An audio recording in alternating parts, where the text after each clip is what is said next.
Assalamualaikum warahmatullahi wabarakatuh. Perkenalkan, nama saya M. Rizky Ramadan dari kelas KPIC dengan NIM 2220501089. Prodi Komunikasi Penyiaran Islam. Tujuan saya membuat video ini untuk memenuhi tugas UTS dari mata kuliah Perencanaan Komunikasi yang diampu oleh dosen Vivi Hasmawati. Baiklah, saya akan menjelaskan yang pertama adalah perencanaan komunikasi. Apa itu perencanaan komunikasi? Perencanaan komunikasi adalah proses merencanakan program komunikasi untuk berbagai tujuan seperti pemasaran, penyebaran gagasan, dan lain-lain. Yang ada juga yang namanya pentingnya perencanaan komunikasi terletak pada kemampuan untuk mendukung kesuksesan program pembangunan dengan mengurangi resiko kesalahan dan kegagalan. Saya akan menjelaskan sejarah studi perencanaan. Sejarah studi perencanaan komunikasi yaitu dimulai pada tahun 1970 sebagai respon terhadap ketidakkeseimbangan informasi antara negara berkembang dan maju. Ada pula isu ketidakkeseimbangan informasi seringkali memicu pertentangan antara negara berkembang dan maju dengan keluhan tentang akses dan representasi yang tidak adil dalam media global. Ada juga kebijaksanaan komunikasi diperlukan untuk mengatasi kompleksitas aktivitas. Ada pula kebijaksanaan komunikasi diperlukan untuk mengatasi kompleksitas aktivitas komunikasi, kesengajaan informasi, penggunaan sumber daya yang tidak efisien, dan potensi penyalahgunaan teknologi. Ada juga kebijakan komunikasi. Kebijakan komunikasi mencakup antara prinsip pedoman yang membentuk kerangka kerja untuk mengaktivitas komunikasi.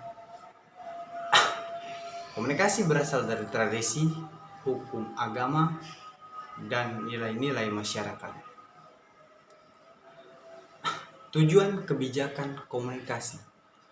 Tujuan kebijakan komunikasi meliputi banyak kesejahteraan, peningkatan kesejahteraan, koordinasi antara lembaga dan pembangunan. Sektor yang terlibat dalam kebijaksanaan komunikasi termasuk eksekutif, legislatif, dan badan-badan yang terlibat dalam perencanaan sosial dan ekonomi.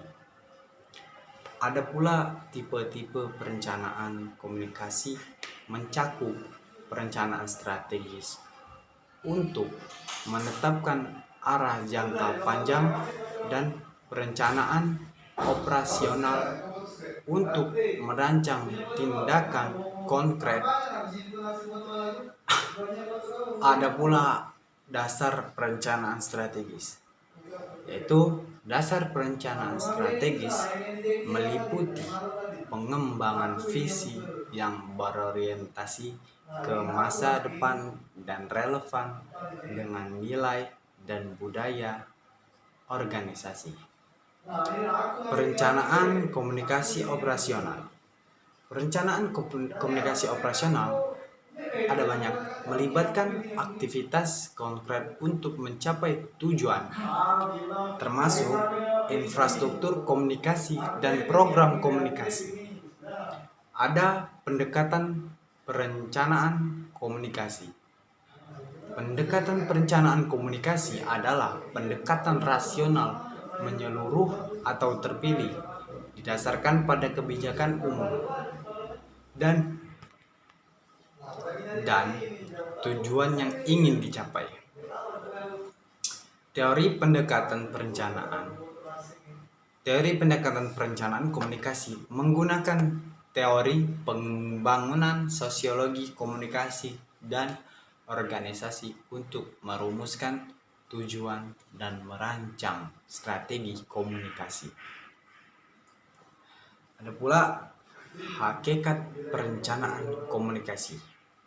Hakikat perencanaan komunikasi melibatkan proses menggunakan teori sebagai bagian dari sistem nasional sebagai teknologi yang berkembang sebagai aktivitas ekonomi dan sebagai evaluasi untuk mencapai hasil yang efektif dan melaksanakan perubahan yang diperlukan. Itu saja materi yang bisa saya sampaikan. Saya pamit undur diri. Wabillahi taufik wal hidayah. Wassalamualaikum warahmatullahi wabarakatuh.